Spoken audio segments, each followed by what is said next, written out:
I poured the Polynesian sauce on top of it and like stirred it all together. See, just can't leave these alone. The mac and cheese is good as it is. You've never had hey y'all, you've never had chicken mac and cheese? No. It's actually pretty good. I tried it at a restaurant and I was shocked how good it was. Yeah. It is really good. It's just mac and cheese with meat inside of it. That's all. It's like lasagna. I mean, I can get with that, but then the Polynesian sauce on top of it, It's good. I feel like that's too many flavors going on. It's actually it makes it sweet, a little sweeter. Hey y'all. Yeah.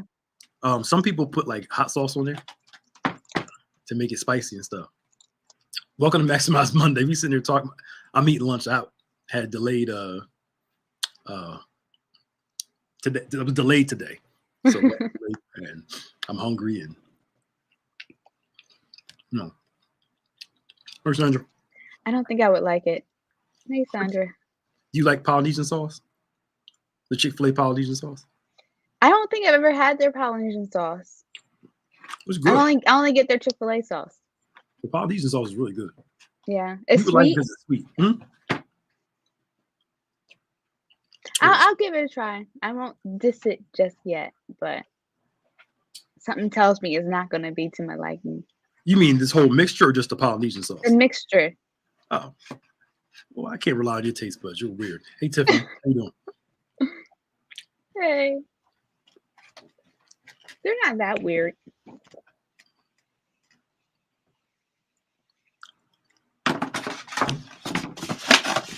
Hey, Kife. Hi, Kife. How y'all doing? Well, we told y'all when we moved this to 12, it might be a chat and chew sometimes. So I know. I wasn't prepared. I didn't eat my breakfast yet, so I should have cooked up a pancake or something. So you can be weird and slice them all in In triangles. instead of just cutting it and just eating. You got to slice it all in even No, there's. in That's even harder. slices. Yeah. Weirdo. How y'all doing? Come on in so we get started on serious conversations. Kevin, join us today or that's next week? Next week, probably.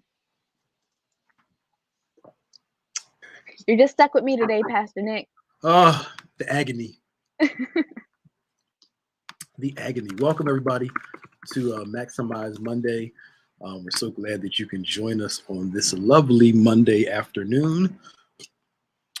January, yo, it's like really the second week of January. It's going quick. I know, time's gone already. Hey, Sid. What's up, Sid? Yeah. How you doing? Time is gone. I know. It's something. But God's good, and we're just glad that you all have joined us this morning.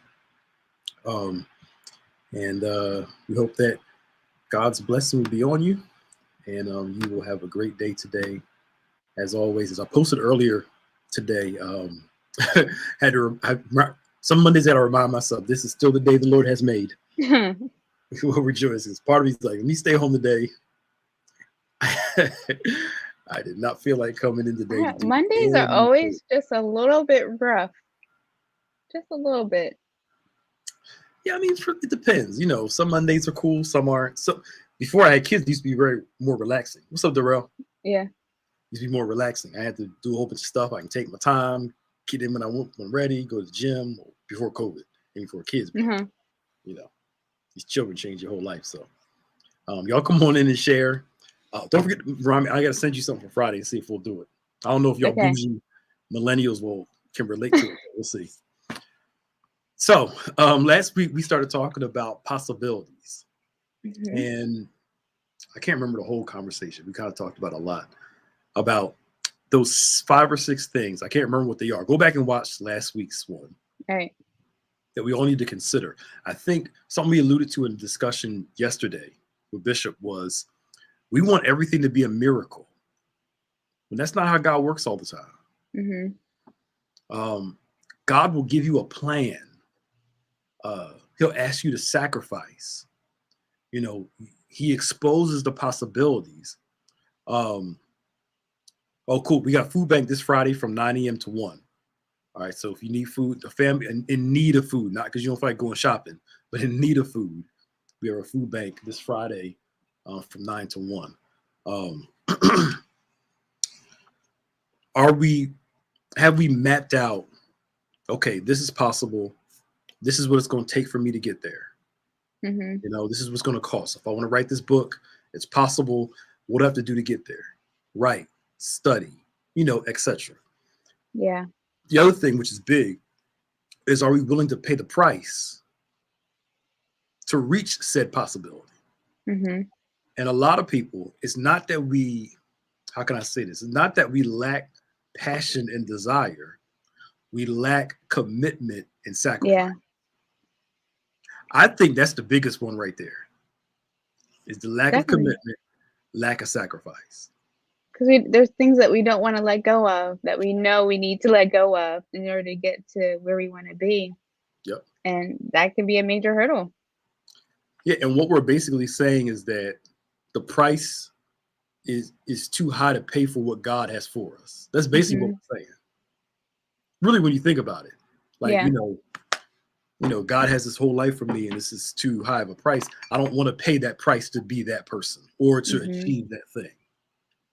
But if you look at really Christianity is a life of sacrifice. Take up your cross and follow. Right. If any man comes after me, he must die to himself first. It's a life of sacrifice. And in order to achieve what you want to achieve, there is a huge sacrificial element to it. Mhm. And the question is, are we willing to pay that price to go through that process to get? Again, it's not that most of us, we don't lack talent. We have desire. Right. Problem is we don't go through with the desire. Or watch this, we live off passion alone. And then when we're struggling with our passion, since we have no commitment, we drop out. But commitment will Mhm. keep you when passion isn't working right. Mhm. When our desires are off, commitment will keep us in. You know, commitment will keep us moving forward. Yeah. And I think something that you and Bishop spoke on yesterday was just the process. Just the process of that. It actually takes time and work and effort to, make things happen. Sometimes Yeah, scares people off. But it's not always about the instant gratification because sometimes it takes that trial and error, beating your head up against the wall until you get to where you're trying to get to. yeah, yeah. It, and knowing that, something we talked about last actually yesterday. Um, it takes time also, Mhm. and most of us don't want to take the time. We want to be an overnight sensation, which is absolutely ludicrous, because there is no such thing as an overnight sensation. Yeah. There's no such thing as that.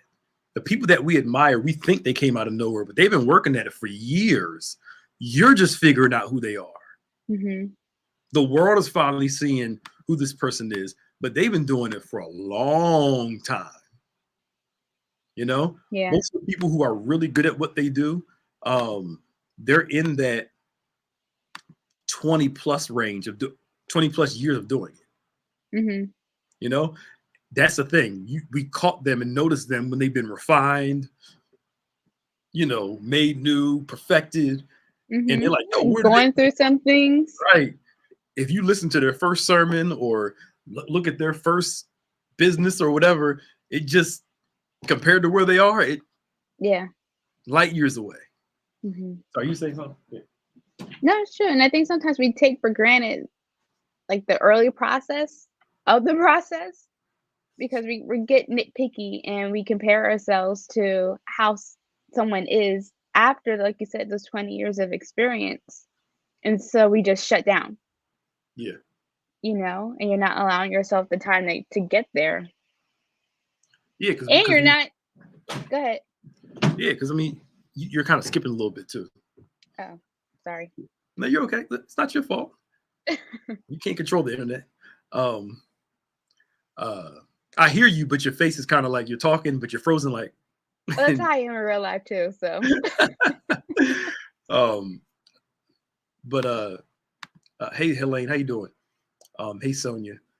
So, I mean, it requires that willingness to sacrifice. Now, there are some people. To answer Sid's question, he said some take the term life of sacrifice to the extreme. How do people figure out how to correct balance? Now, Mm. Let's work this out. When it comes to God and our salvation, God doesn't ask for part of us. He asks for all of us. Yeah. So our constant life is a life of sacrifice, giving up our lives so we can experience his life, dying Hmm. daily to us so we can experience the life that God has for us. And the Bible consistently shows us that when we do this, the life he can give us is far greater than the life that we could ever give ourselves.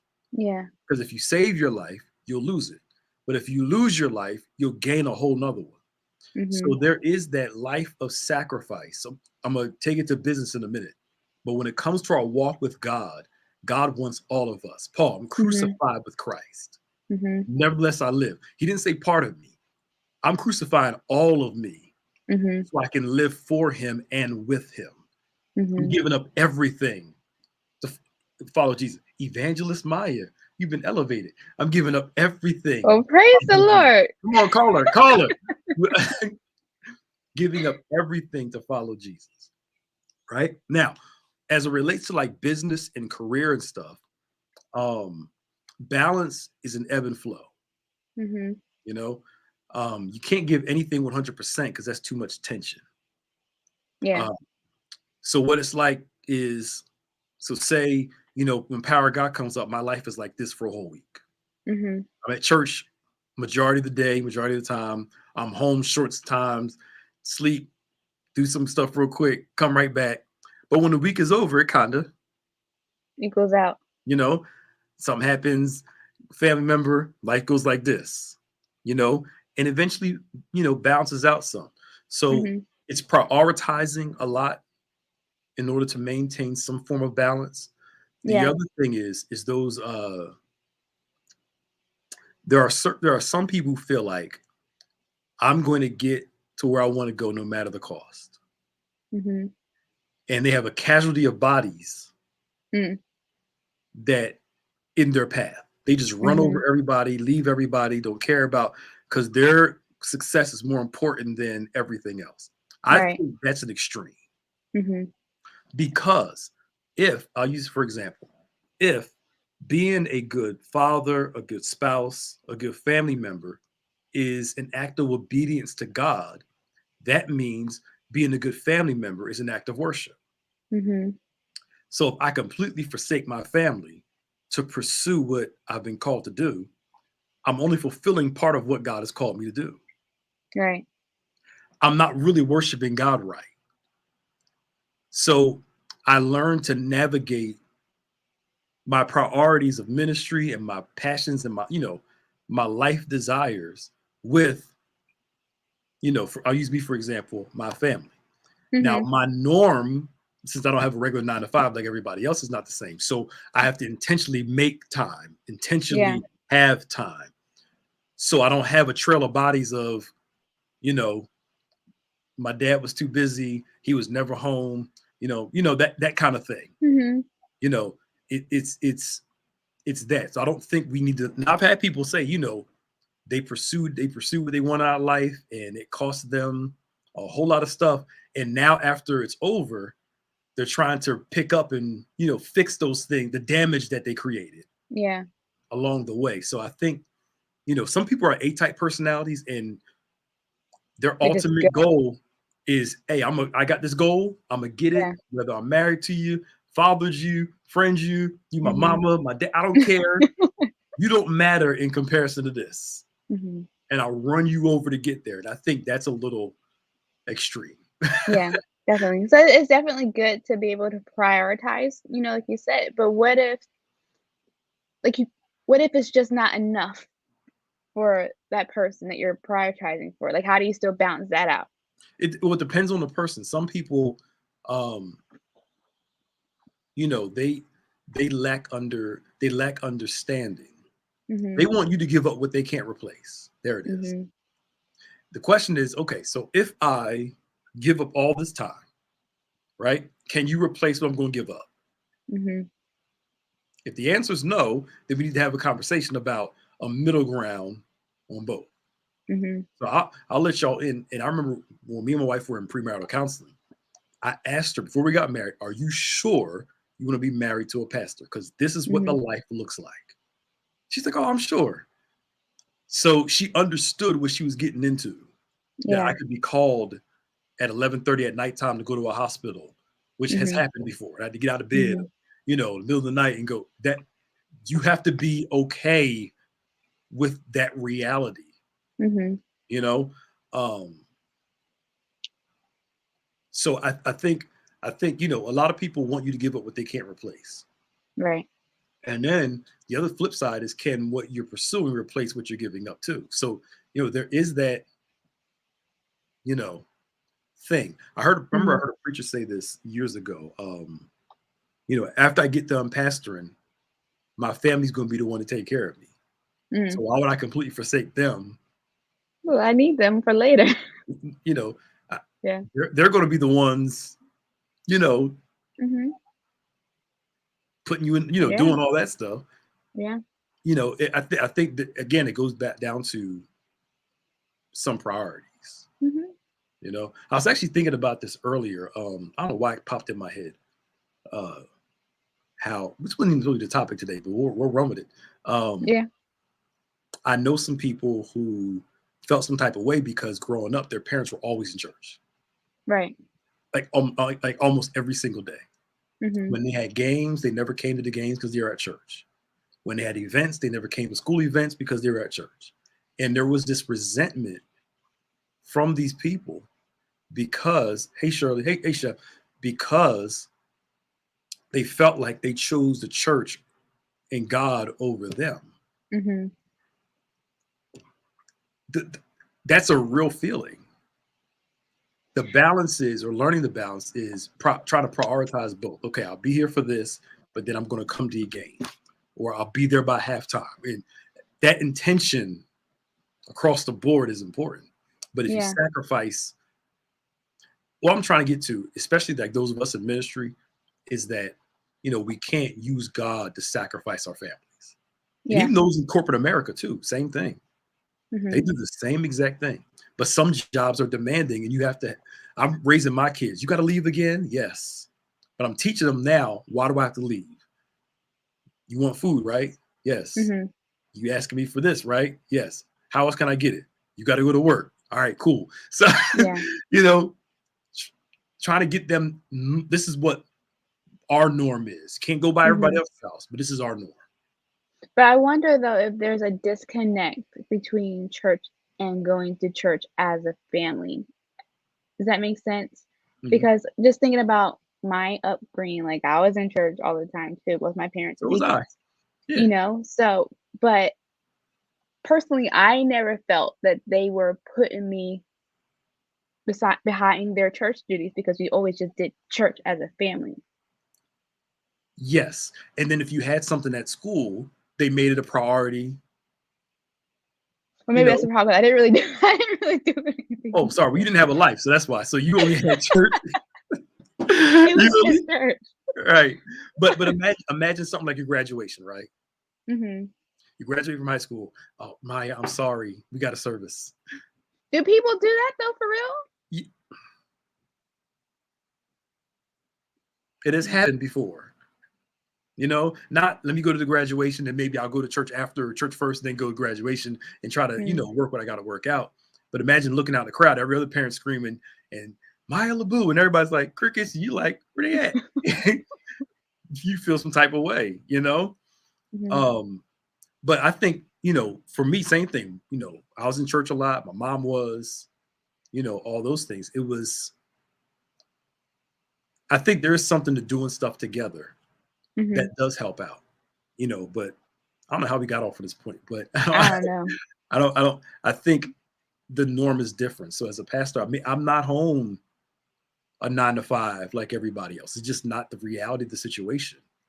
So I make the most of the time that I have with the norm that we have, Mhm. you know? Yeah. So again, it goes back to learning how to, look, we about to get in trouble here, balance the whole thing out and still be good followers of Christ, good leaders in church, or good leaders in our career, or good Mhm. leaders in, business or whatever you do in your corporate world, and still recognize our family and our personal lives are important also. Because not only do we glorify God by coming to church, being a good steward, being a good employee, we also glorify God by being a good steward of the relationships we have also. Yeah. So worship. No, that makes sense. That makes sense because I mean we're called to be stewards, like you said, show the love of Christ to others, but we can't really do that if we're not able to do that within our own circle. Right. Right. And finding that balance. So, you know, that's why, like, you know, for here, we can't speak for other churches, but y'all know y'all can reach out to us, you know, our staff, like, can reach out to us whenever, because that availability has to be there too, to make y'all comfortable enough to know, okay, I can call, I can so and so, so and so. And, you know, we're very agreeable. As you see yesterday, you said, can you just do this? And he was like, okay. And just, you know, just tell me what you want and we'll make it work. But I think that helps with the comfort and the stewardship of our relationships too, because that's a part of worship also. Being a good employer, a good employee is a part of worship also. So worship is a whole entire lifestyle, not just part of our lifestyle. Yep. Not just what's in the church pews, because sometimes people turn it off when they leave those doors. Yeah. And learning how to do all of it. We're supposed to be talking about impossible, but we I know are. possibilities. We are though, because we're talking possible about the sacrifice part of it. yeah. We're talking about the sacrifice part of it. It's gonna cost something, but you know, you have to pick it. What do they say about regret? Regret weighs tons or something like that.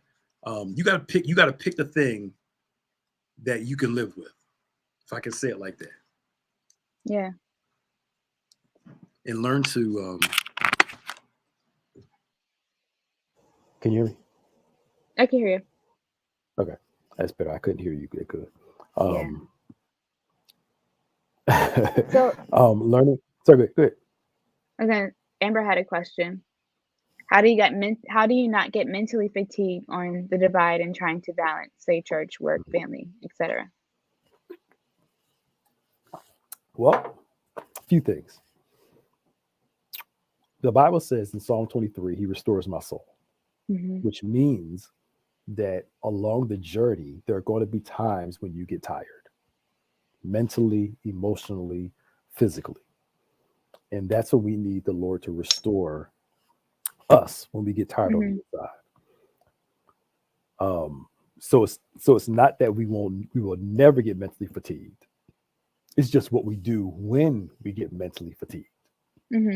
Now, sometimes the mental fatigue comes from your body telling you, sit your hips down for a minute, take a nap, right?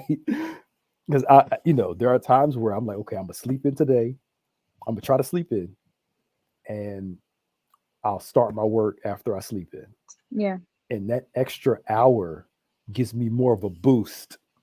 I feel better to go out and do what I got to do.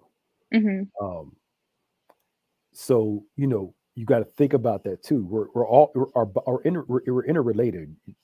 Your body, soul, and spirit, all that's connected together. Yeah.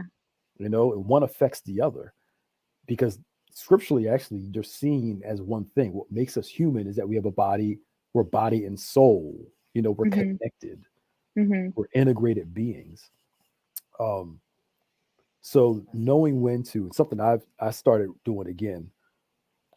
God's okay with you having something to help relax you besides prayer and read the Bible. I know some people may call me sacrilegious here, but it's true. Something healthy. Right, something healthy.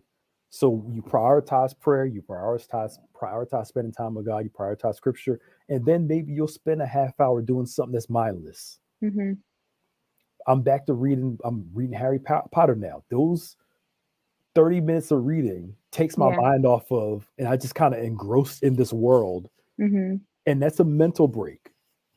I'm not putting that before spending time with God, but it's just something that I do. I think sometimes people feel guilty in that there is that need there that you have to take a step back. Here it is. The Bible says, remember the Sabbath and keep it, right? Mm-hmm. Why do we, when we look at the Ten Commandments, Mm-hmm. why do we look at don't lie as literal, don't covet your neighbor as literal, all, but then when it comes to the Sabbath, oh, that's figurative. Mm-hmm. Obviously, God's trying to show us something, that rest, a Sabbath, a moment where there's rest in the break, is to show us that we don't live off our hard work. Yeah. That's really what it is. We live off the grace of God and his provision for us. So, do we have a Sabbath? You may not be able to have a whole day to relax and do nothing, Mm-hmm. but you could take a few hours and say, you know what, this is my few hours just to Mm-hmm. Take a break. I'm just saying, why do we take all the other 9 commandments literal and then that one and Yeah. just say, Mm-hmm. it's okay to take a break sometimes, as long as it doesn't get in the way of your priorities. Well, maybe it comes down to that we don't really value ourselves to say, okay, we need to take this time.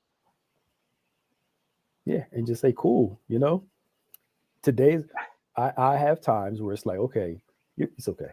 I have times where it's like, I will let some calls go to voicemail unless it's really important. I'll call you Mm-hmm. back when I'm done. But right now, this is my time Mm-hmm. to read or watch a movie, or whatever. There's nothing wrong with that at all. So, but I think mental fatigue is a part of the process at times, and then what we do with it, asking God to Mm-hmm. restore our souls, asking him to Mm-hmm. refresh us when we're tired on the inside, asking him to work all that stuff out. All that is very important to helping us with our mental fatigue. And, Mm-hmm. I think a lot of us were taught just push through everything. Yeah. And then eventually, you keep pushing, Mm-hmm. and then something in you's like, sit your behind down. I feel like it can be seen as a form of weakness, and no one wants to come off as not being able to do something, so they just keep on pushing. But like you said, that's not healthy in the long run, and I think it makes you less productive. Yeah, it could. I know when I go on vacation, I can't wait for COVID to be over so I can go on vacation. When I come home from vacation, I'm more refreshed. I may not feel like working, but I feel a little more pep in my step to, right. It's different. Jesus, you will often see him going aside to pray or going aside to sleep. Mm-hmm. It was like, obviously he's teaching us something. Yeah. If he can go aside to pray, go aside, take a nap.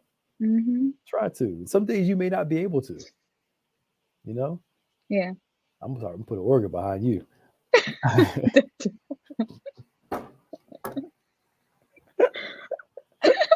Start tuning you up when you talk.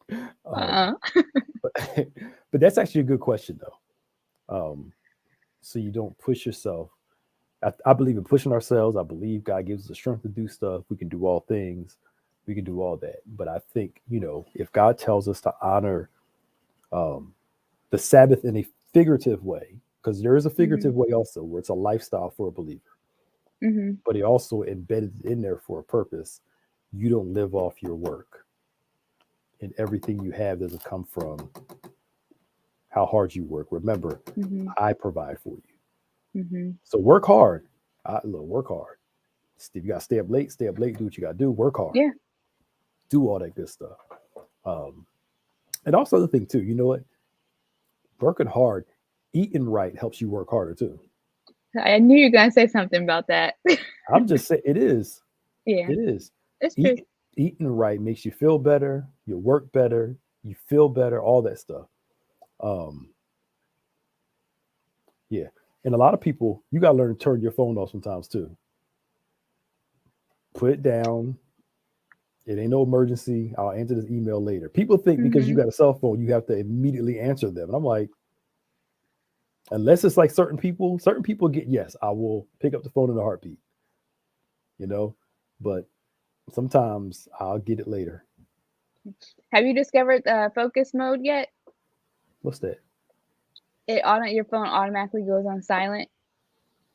Like you can set scheduled times of when to not be disturbed. No, I haven't done that yet. Well, I'm me. I can see it and won't feel bad at all. I just let it go to voicemail or I'll respond to it later. I don't feel that. I don't feel that pressure. Yeah. I know that sounds bad. I just honestly don't. I don't feel the pressure. That's good though. It's good because I'll speak for myself. So I've become too attached to my phone. If I forget it, I'm missing a limb or something. As you're on your phone right now. Yeah, I forgot. Something happened. I forgot to see if I got to send somebody. But yeah. But I think that. Oops, tomorrow. But I keep mine on just in case somebody calls, something happens. I need to be able to get respond to the call. So, but our electronics, the more technological we become, and the more we can quickly interact with each other, the more we're going to have issues emotionally, because it's just, there was something to calling somebody's house back in the day, and you wouldn't hear back from them until they got home and heard your voicemail. It was a wonderful thing. Yeah. It really was, and you just had to wait. Now, I mean, I thank God we got cell phones. We can get to people faster if something happens. But I think there was something to being able to disconnect back in the day, where you actually could live life. I miss events where people will go and actually enjoy the event and no cell phones were out. I'm guilty of that though. I mean, I may take a picture, play a little video, but there's something about the live experience. To be in the experience. To actually be in it. You could take a picture, take a little small video to document it, but people got their cameras out the whole, like, how you enjoy this thing really if you just, or because we want to put it on the gram or all that stuff. It's like, you got to relive it. You got to relive the moment. No, I mean, I don't mind some pictures, some videos, but I'm talking about the whole event. You miss the power of the event and the nuance of it. Yeah. If you're preoccupied or with your phone out, it just. Yeah. Anyway, I gotta go soon. But to experience the possibilities of life, a rotary phone. What sacrifices need to be made in order to get there? Time, sleep, some things. What does that require to reach that goal? And knowing how to balance that. This might be a topic for another time, but I think letting go of the resentment of making those sacrifices, or even resentment of the process, because I feel like that can hold us back too. We can talk about that next week. Yeah. If you remember. I remember. Because most people resent the process. Mm-hmm. They don't like having to do certain things to get there. And they don't appreciate the journey. Yeah. And I get it. There's some things I don't like. Some things I don't enjoy the process at all. I enjoy the results, not the process. I enjoy that. That's what I enjoy. Yeah. And when you learn to enjoy the outcome, it helps you manage the process better. And I think that's important. Yeah.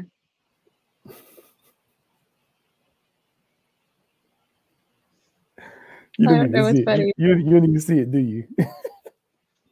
Oh, that last comment? No, look at your name. Oh. Thank you, Helene. You spelled my name wrong. Thank you, Elaine. Who spelled your name wrong? It's a capital B. Oh. That capital B is important in my family. Whatever. You worry about that little small semantic. Shut up. Okay, Pastor Nick. Right? How do we get I'm playing. How do we get out of this to show how we teach our children to slow down? They won't even read directions to put a toy together anymore. That's because everybody's so used to everything so quick and fast now. No, Helene. No, thank you, Helene. Thank you. No, don't be sorry. Thank you. I appreciate you. I wish Bishop was on for this right now. I appreciate No. you. Thank you. Honestly, with my kids, I make if I buy them a toy or something, we got to put it together. I've learned to start. Well, now not the youngest one, but more the oldest one. Let's put it together. Mm-hmm. Let's do it together, so you can appreciate the process. Yeah. You know, and I think that's there. But anyway, we'll talk more about this next week. So I got to run. And we're glad you guys can join us on Maximize Monday. We love you all. We hope you guys enjoy your day.